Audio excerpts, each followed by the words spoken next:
السلام عليكم. في الفيديو ده هناخد بارازيت مهم في عائلة النيماتود، ألا وهو الأنكلوستوما ديودينال، ومعاه شبيهه هو النيكاتور أمريكانز. هما الاتنين بيسببوا أعراض خطيرة على البيشنت، ولكن النيكاتور أمريكانز ده بيكون ليس باثوجينيك، وهنعرف ليه. في البداية مقارنة بسيطة ما بين الأنكلوستوما ديودينال والنيكاتور أمريكانز. كل منهم بنقول عليهم الهوك وورم، بمعنى الديدان الخطافية. ليه بنقول عليهم الديدان الخطافية؟ لأن كل منهم موجودين في جيجنوم في السمول انتستين، ولما بيبقى موجودين في جيجنوم في السمول انتستين بيفضلوا يحفروا في التشو والوول بتاع السمول انتستين ويوصلوا البلاد فيسلز. بعد ما بيوصلوا بيعملوا صقل البلاد، أي بمعنى إن هم بيمتصوا بلاد، وبيفرزوا في المنطقة دي الأنتيجو أجولاند. يعني إيه الأنتيجو أجولاند؟ يعني حاجة بتزود سيلان الدم. فبعد ما بينتهوا من امتصاص الدم في المنطقة دي من وحشتهم وصعوبتهم في الديزيز، بيروحوا يسيبوا المنطقة دي ويروحوا على منطقة تانية عشان يمتصوا منها الدم وهكذا. فعشان كده بنسميهم الديدان الخطافية. أما على المورفولوجي بتاع الأنكلوستوما ديودينال والنيكاتور أمريكانز، فهنلاقي إن البكة الكبسول بتاع الأنكلوستوما ديودينال موجود في تيس أسنان، 4 في المنظر الأمامي و2 أسفل. التيس دول بيبقى مدببين، يعني ليهم كده سنون، فبيقدر يحفر فيهم بالتشو بشكل اسهل ويوصل للبلاد فيسلز ويعمل صقل للبلاد بشكل اسهل. ففي الانكلوستوما ديودينال البيشنت بيفقد دم اكتر، ولكن في النيكاتور امريكانز بسبب ان هي موجود فيها البليت، والبليت ده شكل حاجه مسطحه كده، فما بيقدرش ان هو يحفر بالتشو بمقدار الانكلوستوما ديودينال. فهنلاقي ان الانكلوستوما ديودينال هي هتكون مور باثوجينيك، بينما وعشان هي طبعا بتنزل دم اكتر وبتسحب دم اكتر، بينما النيكاتور امريكانز بيكون ليس باثوجينيك لان هي تفضل بتسحب دم اقل. اما اللي بتتوزع فين الانكلوستوما ديودينال والنيكاتور امريكانز، الانكلوستوما ديودينال بتتوزع في مصر وكمان في الهند وفي الصين، بينما النيكاتور أمريكانز بتتوزع في أمريكا وكمان جنوب أفريقيا وكمان أستراليا.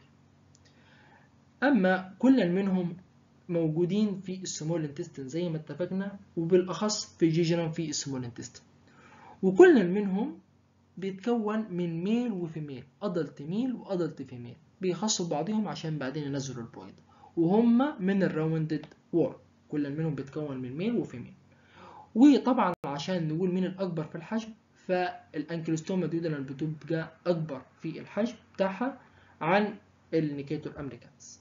أما عن الإكسترا سايكل، فلو تخيلنا الإنسان ده مصاب بالهوك وورم، والهوك وورم زي ما اتفقنا إن هي موجودة في الجيجينوم إن سمول انتستين، فشغالة تسحب في البلد وبتحفر في التشو وشغالة تتغذى، وغير كده شغالة تتغذى على الغذاء اللي بيحصل عليه الإنسان، فبتكبر. والأدلت ميل شغالة بتخصب الأدلت فيميل وبتنزل الإج بتاعها في الأسطول. الأسطول ده لما بينزل على تربة بيبقى الوسط المناسب بتاعها، بيحصل لها هي بتبقى أصلا immature، ولكن لما بتنزل على التربة دي بيحصل لها هاتشت، وبيطلع منها أول حاجة هي الفيرست ستيج رابيداتي فورم لارفا. بيحصل لها حاجة اسمها فيرست مولت، يعني الانسلاخ الأول. الانسلاخ الأول ده بتبدأ تتغير في شكلها وصفاتها عشان تتحول لحاجة اسمها second stage رابيداتي فورم لارفا. بعدين يحصل لها السكند مولت، هو الانسلاخ الثاني كده اللي هيحصل لها عشان تتحول لفيرست ستيج فيلاريفورم لارفا.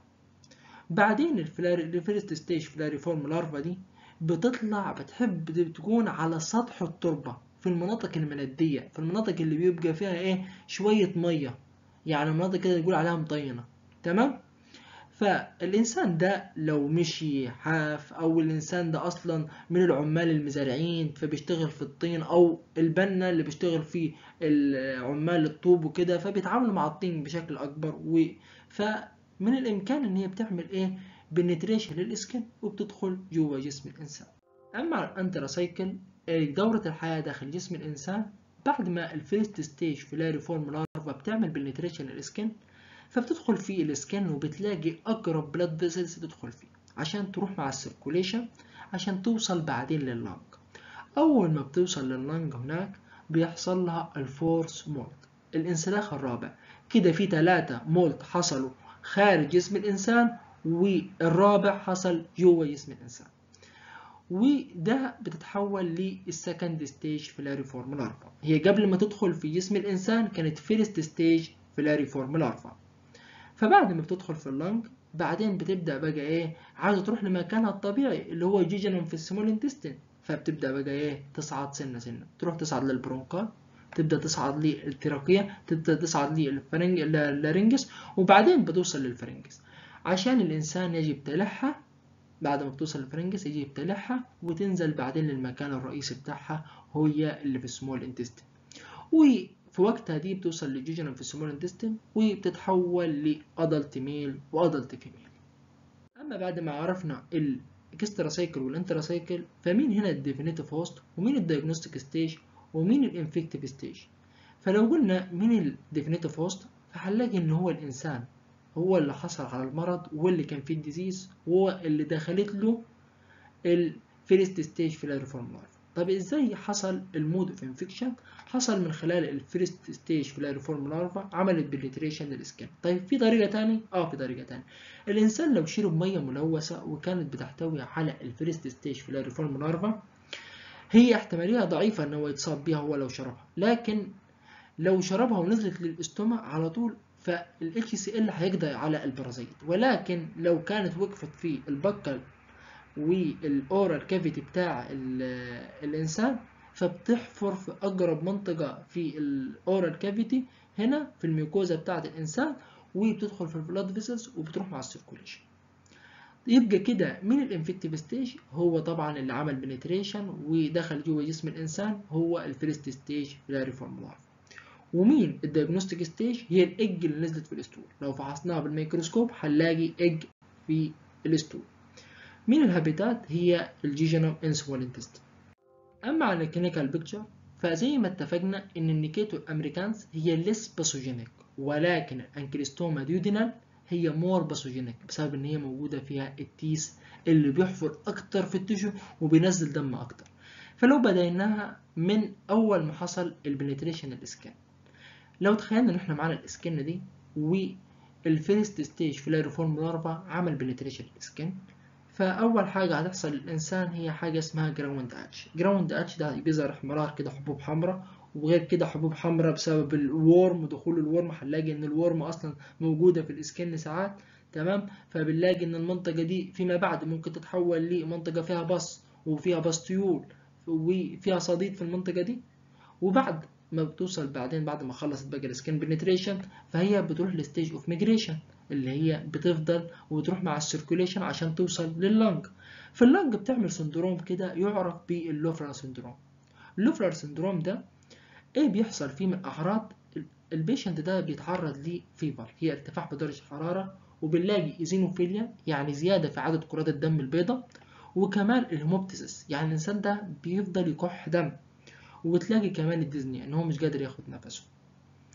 طيب بعد ما خلصت الستيج اوف ميجريشن خلاص هي عايزه تروح لمكانها الاساسي، يبقى كده احنا وصلنا للانتستينال فيز. الانتستينال فيز ده هي بقى بتوصل للمنطقه دي وبتتحول لادلت وشغاله تحفر في التشو، فبتخلي ان المنطقه دي بيبقى فيها ألسر. وزي ما اتفقنا ان هي شغاله تنزل دم، فلما بينزل الدم ده مع الاسطول. الدم لما بينزل وشغال هو ونازل في حاجة كده انزيم بيحلله بيخليه يتحول لشكله الأسود، فلما بيتحول لشكله الأسود بيخلي شكل الأسطول أسود معاه في حالة اسمها الميلينا. الميلينا ده هو البلاك ستول.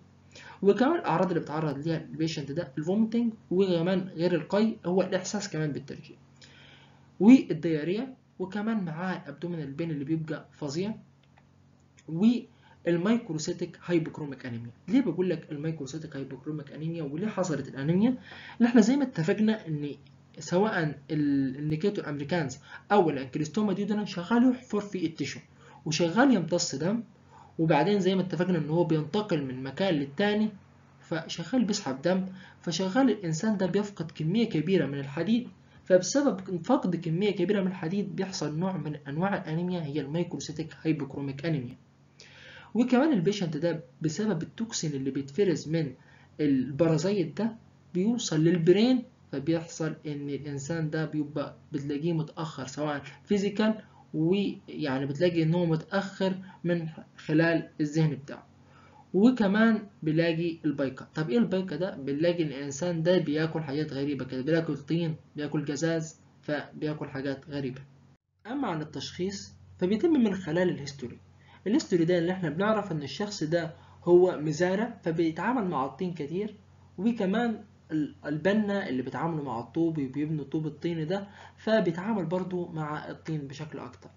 وكمان البلار يعني شحوب في الجسم، وده بيحصل بسبب الانيميا. وكمان لما بنعمل السي بي سي اللي هي الكومبليت بلاد كاونت فبنلاقي ان الايزينوفيليا هي زياده في عدد كرات الدم البيضاء زي ما اتفقنا. وبنلاقي كمان نوع من انواع الانيميا زي ما احنا اتفقنا، الميكروسيتيك هايبوكروميك انيميا، وده بيحصل بسبب نقص الحديد. اما لو فحصناه بالدايركت ميكروسكوب وشفنا الستول ده فهنلاقي ان هو موجود في الايج. ولو حطيناه على كلتشر عشان نتأكد، حطيناه على كلتشر كده عشان نتأكد، فهنلاقي ان هو حصل له هاتشت وطلع اللارفا منه، فده بنتأكد منه ان هي بتاعة الانكلوستوما ديودينال.